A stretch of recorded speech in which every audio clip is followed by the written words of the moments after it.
بسم اللہ الرحمن الرحیم۔ اللہ تو بے نیاز ہے، ملنے کو گھر پر ہی مل جائے، نہ ملے تو کعبے میں بھی نہ ملے۔ بات ہے تڑپ اور اخلاص کی۔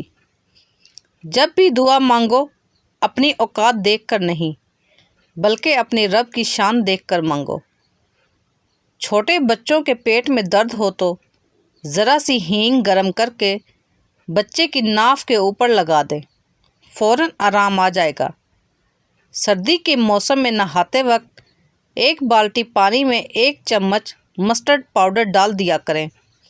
بچوں بڑوں کسی کو بھی موسم کا اثر نہیں ہوگا۔ تولیہ وغیرہ دھونے کے بعد ایک بالٹی میں 1 چائے کا چمچ بورک پاؤڈر ڈال کر دھلے ہوئے تولیے بھگو دیں۔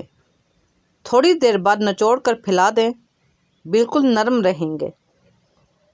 اکثر بلینڈر میں پیاز لہسن پیسنے سے بدبو ہو جاتی ہے، اس کو دور کرنے کے لیے بلینڈر میں پانی اور 1 کھانے کا چمچ سفید سرکہ ڈال کر بلینڈر 2 منٹ کے لیے چلا دیں، پھر پانی پھینک کر اچھی طرح دھو لیں۔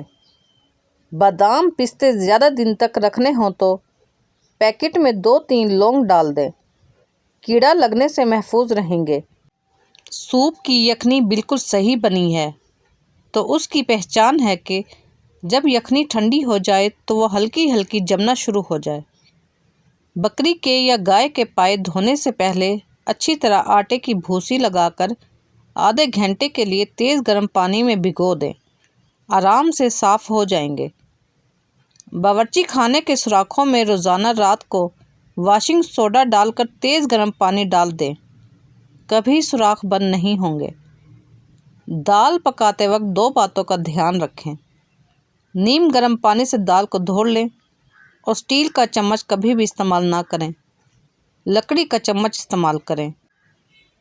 پالک، میتھی، سرسوں کا ساگ دھونے کے بعد آدھے گھنٹے کے لیے بڑے برتن میں 1 چائے کا چمچ ہلدی ڈال کر بھگو دیں، ساری کڑواہٹ نکل جائے گی۔ کلیجی گردے پکاتے وقت کبھی بھی پہلے نمک نہ ڈالیں، سخت ہو جاتے ہیں، جب بھن جائیں تو نمک ڈالیں۔ کلیجی اور گردے کو بغیر دھوئے بنا چھلا ہوا لہسن کچل کر اس پر لگا دیں۔ 15 سے 20 منٹ چھنی میں رکھنے کے بعد اسے نیم گرم پانی سے دھوئیں، اس میں سے بو ختم ہو جائے گی۔ جب آدمی کام کی زیادتی کی وجہ سے بہت زیادہ تھک گیا ہو تو 1 کپ چائے یا قہوہ بنائے اور اس میں پتی کے ساتھ تھوڑی سی خسخاش ڈالے اور جوش دے کر چائے کی طرح پی لے۔ تھکاوٹ ایسے دور ہوگی جیسے کبھی تھی ہی نہیں۔ جسم بالکل ہلکا پھلکا اور فریش ہو جاتا ہے۔ ثابت اسبگول، سرسوں کے بیج، 1 چائے کا چمچ اور 1 چٹکی کلونجی کھانے سے پہلے دن میں 2 دفعہ پانی کے ساتھ کھائیں، چند یوم میں قبض کا خاتمہ ہو جائے گا۔ کھجور اور انار کے جوس کو بلینڈر میں ڈال کر اچھی طرح مکس کر لیں، دن میں 1 بار کسی بھی وقت مریض کو پلا دیں۔ 1 مہینے کے مسلسل استعمال سے پھالی سے چھٹکارا مل جائے گا۔ لونگ کو تھوڑے سے پانی میں پیس کر لیپ بنا لیں اور یہ لیپ دانے پر لگائیں۔ انشاءاللہ 2-3 بار لگانے سے گہانجنی کا نام و نشان نہ رہے گا۔ اگر لونگ آنکھوں کے اندر چلا جائے تو آنکھیں جلتی ہیں لیکن پھر خود بخود ٹھیک ہو جاتی ہیں۔ کٹی ہوئی گاجر انسانی آنکھ سے مشابہ ہوتی ہے، اس کا استعمال آنکھوں کو خون کی روانی بہتر رکھنی ہے۔ بینز گردوں سے مشابہ ہوتے ہیں، یہ امراض گردے میں مفید اور گردوں کے عمل کو بہتر کرتے ہیں۔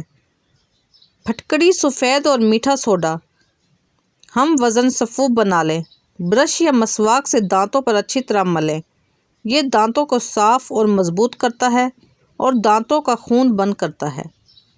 اگر کسی کو زنگ آلود کیل یا گندگی میں پڑا کانٹا چبھ جائے تو اس کے لیے یہ ٹوٹکا ضرور استعمال کریں۔